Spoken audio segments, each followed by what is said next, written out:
말씀 시편 66편 1절에서 4절까지 제가 봉독합니다. 구약성경 846면 시편 66편 1절에서 4절까지입니다. 온 땅이여 하나님께 즐거운 소리를 발할지어다. 그 이름의 영광을 찬양하고 영화롭게 찬송할지어다. 하나님께 고하기를 주의 일이 어찌 그리 의미하신지요. 주의 큰 권능으로 인하여 주의 원수가 주께 복종할 것이며 온 땅이 주께 경배하고 주를 찬양하며 주의 이름을 찬양하리다 할지어다. 셀라. 아멘. 이 시편 66편은 누가 지었는지 저자를 정확하게 알 수 없는 그런 시편인데 모세가 지었을 가능성도 있죠. 이 본문에 보면은 애굽에서 종살이 할 때와 또 그 애굽에서 나와서 홍해 바다를 걷는 그런 구원의 즐거움을 담아서 하나님께 기도한 그런 내용으로 본문에 되어 있는데, 이것은 이스라엘 백성들 전체를 하나님께 찬송하고 기도하라 하는 그런 내용이나, 오늘 우리가 예수님을 믿고 구원을 얻은 저와 여러분이 세상의 죄 가운데서 나와서 하나님의 은혜에 참여하게 된 것을 기쁨으로 찬양하라고. 어쨌든 오늘 시편 66편은 온 땅에 사는 사람들 전부 다 하나님께 즐거운 소리를 발할지어다. 그래서 우리가 믿는 사람들은 늘 항상 즐거운 그런 삶을 살기를 바라고 또 늘 감사하고 기뻐하라는 거죠. 이게 온 땅이여 하는데 땅에 사는 사람 전부 다 하나님께 즐거운 소리를 바랄지어다. 기쁘게 사는 것을 하나님께서 늘 바란다 그런 얘기죠. 그 이름의 영광을 찬양하고 그 하나님의 이름의 영광을 찬양하고 또 하나님의 이름을 영화롭게 찬송할지어다. 이렇게 하나님을 찬양하고 하나님을 찬송하고 다 하라는 겁니다. 하나님께 고하기를 주의 하신 일이 그렇게 해야 됩니다. 주의 일이 그리보다 주의 하신 일이 어찌 그리 의미하신지요. 두려운 일이다 그런 얘기죠. 하나님께서 하시는 일이 때로는 깜짝 놀랄 만큼 두려운 일이다. 이제 이스라엘 백성들은 그것을 이렇게 고백할 수밖에 없는 것이 애굽에 가서 종살이하고 있는 것 같은데, 종살이하는 게 아니라 애굽을 더 하나님께서 연단하고 강하게 하시고 또 숫자를 이스라엘 백성들의 수를 많게 하시고 그 다음에 그 애굽에서 하나님께서 건져내시죠. 그 이스라엘 백성들은 홍해 바다를 건너오게 하고 그 나머지 애굽의 군대들은 바다에 다 빠져 죽게 그렇게 하니까 그걸 보고는 야, 하나님이 하시는 일이 어찌 그리 두려운 일인가 하고 이스라엘 백성들에게는 구원이지만 애굽 군대들은 다 바다에 빠져 죽었잖아요. 그걸 보고 하나님의 하시는 일이 어찌 그리 의미하신지요. 주의 크신 권능으로 인하여 주의 원수가 주께 복종할 것이다. 그래서 애굽의 바로 왕이 하나님과 원수된 그런 일을 계속하다가 끝에는 이스라엘 백성들 다 가라고 그렇게 하나님께 복종한 그런 일이 있었는데, 그걸 두고 본다면 주의 큰 권능 때문에 주의 원수가 나중에는 결국은 끝에는 주의 말씀에 복종하게 될 것이다. 그래서 온 땅이 주께 경배하고 주를 찬양하며 주의 이름을 찬양하리다 할지어다. 와서 하나님이 행하신 것을 보라. 주의 하신 일이 어찌 그리 의미하신지요. 그 말이나 와서 하나님이 행하신 것을 보라. 인생의 행하심이 두려운 일이다. 그래서 하나님의 말씀을 듣는 그런 사람과 하나님의 말씀을 듣지 아니하는 주의 원수가 되는 그런 사람들하고 또 하나님의 말씀을 순종하는 사람들하고는 영 다른 길이 있는데, 그 인생에게 행하시는 하나님의 두려운 일을 볼 때 하나님께 복종하지 아니하면 다 심판을 받을 수밖에 없다. 그런 얘기를 하고 있습니다. 자, 이제 구체적으로 역사에 있었던 그런 본문인데 하나님이 홍해 바다를 변하여 육지되게 하셨으므로 이스라엘 무리가 걸어서 도보로 강을 통과하고 우리가 거기서 주로 인하여 구원의 즐거움. 그래서 이게 출애굽기 15장에 가면은 구원의 즐거움이 있죠. 홍해 바다를 건넌 이스라엘 백성들이 하나님께 감사하는 그런 노래가 있었잖아요. 그 구원의 즐거움을 그때 노래한 그런 노래가 있는데, 자, 여기 하나님이 바다를 변하여 육지되게 하셨으므로, 이것은 실제로 이스라엘 백성들이 홍해 바다를 마른 땅을 딛고 건넜잖아요. 그럼 우리가 도보로 걸어서 강을 통과하고 우리가 거기서 주로 인해서 솟구치며 춤추며 기뻐하였다 하는 것을 출애굽기 15장에 기록하고 있습니다. 그 얘기를 지금 구체적으로 하고 있죠. 하나님이 그 능력으로 영원히 치리하시며 눈으로 열방을 감찰하시나니 거역하는 자는 자고하지 말지어다. 교만하지 말지어다. 교만하면 다 죽는다. 그 애굽 왕인 바로가 10번이나 거역했다가 자기 백성들이 다 죽었잖아요. 만민들아 우리 하나님을 송축하며 그 송축 소리로 들리게 할지어다. 노래하면서 하나님을 기리고 하는 것을 송축이라 그러는데, 만민들아 우리 하나님을 송축하며 그 송축 소리로 들리게 할지어다. 그는 우리 영혼을 살려두시고 우리의 실족함을 허락지 아니하시는 주시로다.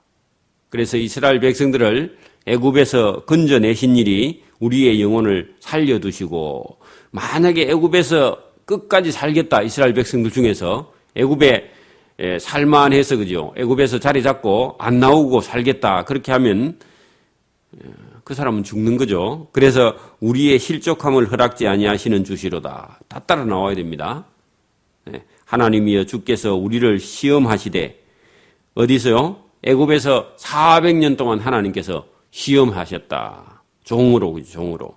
또 거기서 우리를 단련하시기를 오늘 풀무 가운데 단련한 같이 깨끗하게 하나님께서 하시고 하나님 잘 믿을 수 있도록 그렇게 준비하셨으며, 우리를 끌어 처음에는 애굽에 들어가게 하시며 그 거물에 들어가게 하셨다. 그 길을 애굽에 들어가게 하셨다.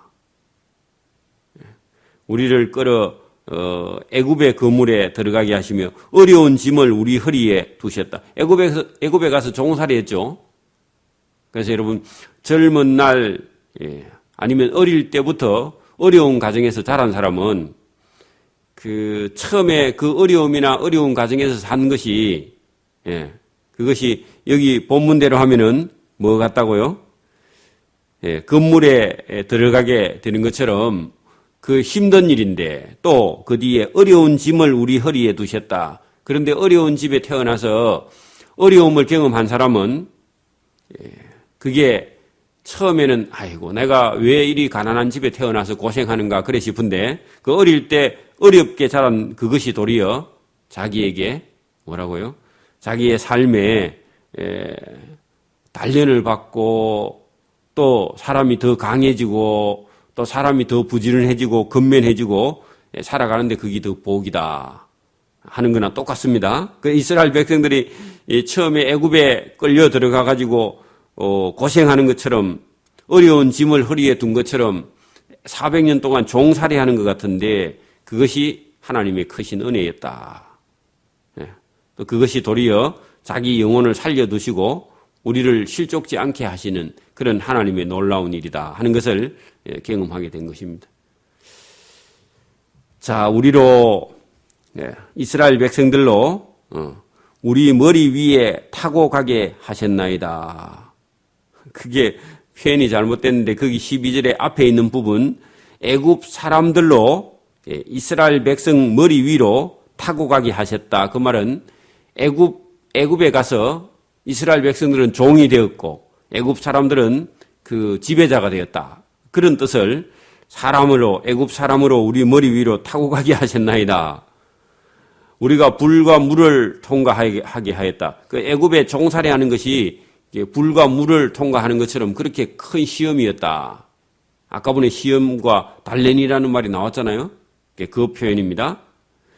주께서 우리를 그 시험과 불 가운데, 그죠? 거기서 끌어내사, 이제 출애굽하는 것을 주께서 우리를 끌어내사 풍부한 곳에, 거기 풍부한 곳은 어디죠? 가나안 땅에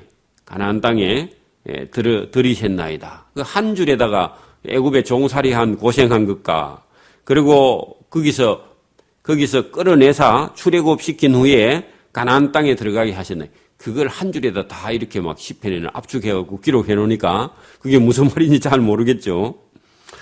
거기 가나안 땅에 가서 내가 번제를 가지고 주의 집에 들어가서 나의 서원을 갚으리니 감사하다고. 하나님 애굽에서 우리를 건져내서 여기 가나안 땅에 들어와서 잘 살게 해주신 것 감사하다. 그래, 우리가 어렸을 때 집이 가난해서 고생했는데 그때는 그 고생이 불평이었는데 어른이 되고 보니까 어려워도 살 수 있는 길을 우리가 찾았다. 그래 감사한 거죠.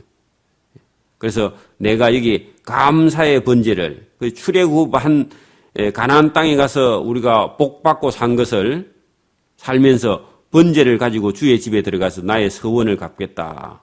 서원한 것은 가난할 때 애굽에 종살이할 때 하나님 이 고생 안 하고 살 수 있는 길을 주시면 제가 하나님께 무엇을 드리겠습니다 하고 서원했는데 그거 지금 갚을 때 됐다. 그런 얘기입니다. 이제 이는 내 입술이 하나님 번제를 드리겠나이다. 소 10마리 드리겠나이다. 우리 같으면 11조 아마 한 1,000만 원 하겠나이다. 잘 살면. 그렇게 서원했는데 진짜 그 일이 일어났으니까 이제 어떻게 해야 돼요?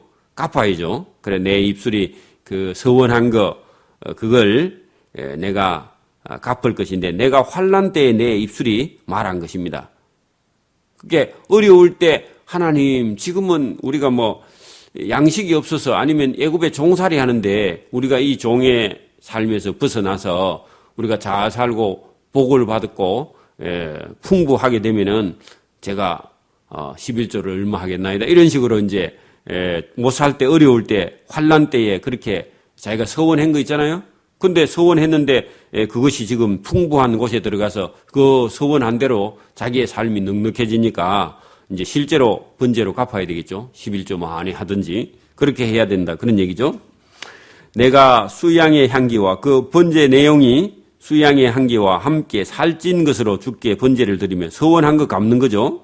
숫소와 수염들을 드리리이다. 이제 그런 풍부하게 돼서 얼마든지 이제 뭐 소 10마리, 그 염소 뭐 20마리 아니면 염소 100마리 이렇게 드릴 수 있는 그 다윗도 어려울 때는 그 제사장에게 찾아가서 하나님께 드리고 물리낸 떡 있는가 물어볼 정도로 그렇게 도망 다닐 때 힘들었죠. 그런데 다윗이 이제 왕이 돼가지고 어때요? 뭐 1,000번째든지 뭐든지 그죠? 이제 드릴 수 있는 그런 형편이 되었을 때에 하나님께 서원했는데 어려울 때 서원한 거 하나님께 갚겠다. 자, 16절 하나님을 두려워하는 너희들아 다 와서 들으라. 하나님이 내 영혼을 위하여 행하신 일을 내가 선포하리이다. 그래서 하나님께서 이스라엘 백성들이 어려울 때 도와준 거, 도움 받은 거 이런 걸 내가 다 간증할 테니까 잘 들어보라고. 하나님이 내 영혼을 위하여 행하신 일을 내가 선포하리다. 우리 개인도 처음에는 어렵다가 그 다음에 점점 하나님의 도우심을 받아서 그 다음에 풍부하게 되어서 처음에는 뭐 조금 하나님께 감사하다가 나중에는 크게 감사할 수 있는 그런 형편이 되고 나면은 오늘 하나님이 내 영혼을 내 인생을 위하여 행하신 일을 내가 간증 좀 해야 되겠다 하고 간증하러 나온다는 겁니다. 내가 내 입으로 그에게 부르짖었으며 어려울 때 하나님께 기도하고 또 내 해로 높이 찬양하였더니 하나님께서 그 기도하고 찬양한 걸 들어주셨다. 또 내 마음에 제약을 품으며 주께서 그 기도나 찬송을 듣지 아니하시리라. 그러나 하나님이 실로 나는 제약을 품지 않아서 내 기도를 들으셨으며 내 기도 소리에 주의하셨도다. 그래 여러분 기도하거나 찬송할 때 제약을 품고 기도하면 하나님께서 안 들으신다 하는 걸 이 시편의 기자가 알고 있었습니다. 그래서 못된 일 하고 하나님께 기도하거나 찬송하면 하나님께서 안 받는다고.